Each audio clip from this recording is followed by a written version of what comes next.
தொடங்கியது 63வது மலர் கண்காட்சி. கண்காட்சியை காண குவிந்த ஏராளமான சுற்றுலா பயணிகள். கொடைக்கானல் பிரையன் பூங்காவில் 63வது மலர் கண்காட்சி இன்று கோலாகலமாக தொடங்கின.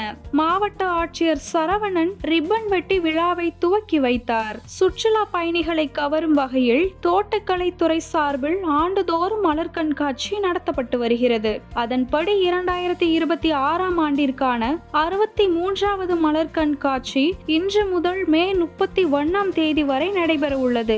இந்த ஆண்டு மலர் கண்காட்சிக்காக சுமார் 6 லட்சம் மலர் நாற்றுகளால் அலங்கரிக்கப்பட்ட மலர் படுகைகள், 10,000த்திற்கும் மேற்பட்ட மலர் தொட்டிகள், 50,000த்திற்கும் அதிகமான மலர்கள் கொண்டு உருவாக்கப்பட்ட வண்ண அலங்காரங்கள் பார்வையாளர்களை வெகுவாக கவர்ந்தன. மேலும் தமிழ்நாட்டின் பாரம்பரியம், கலாச்சாரம், இயற்கை அழகை பிரதிபலிக்கும் வகையில் சிறப்பு மலர்கள் வடிவமைப்புகள் அமைக்கப்பட்டுள்ளன. தமிழ்நாடு முதலமைச்சரின் உத்தரவின்படி மாற்றுத்திறனாளிகள் மலர் கண்காட்சியை இலவசமாக கண்டுகளிக்க சிறப்பு ஏற்பாடுகள் செய்யப்பட்டுள்ளன. பேர் சிந்துஜா, நான் மன்னார்குடியிலேருந்து வந்திருக்கேன்.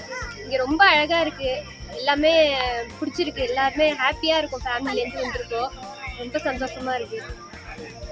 என் பேர் சுரேஷ், மன்னார்குடியிலேருந்து வந்திருக்கோம். நாங்கள் ஒரு 2-3 ஃபேமிலி வந்திருக்கோம். நான் வந்து 2 நாள் ஆகுது, கொடைக்கானலில் தங்கியிருந்தோம். திடீர்னு நேற்று நைட்டு வந்து மலர் கண்காட்சி அப்படின்னு சொன்னாங்க. எங்களுக்கு ஒரே சந்தோஷமாக இருந்துச்சு. நிறையா க்ரௌடு வரும்னு நினச்சோம், ஆனால் க்ரௌடு கம்மியாக தான் இருக்குது. திடீர்னு சொன்ன வச்சு க்ரௌடு கம்மியாக தான் இருக்குது. எல்லாம் என்ஜாய் பண்ணி பார்க்குறதுக்கு மாரி எல்லா வெரைட்டியும் நல்லா இருக்குது. எல்லாம் ஃபீஸ் தான் வந்து 50 ரூபா இருந்தவங்க 80 ரூபா ஆக்கிட்டாங்க. அது ஒன்றும் இஷ்யூ இல்லை, பரவாயில்ல.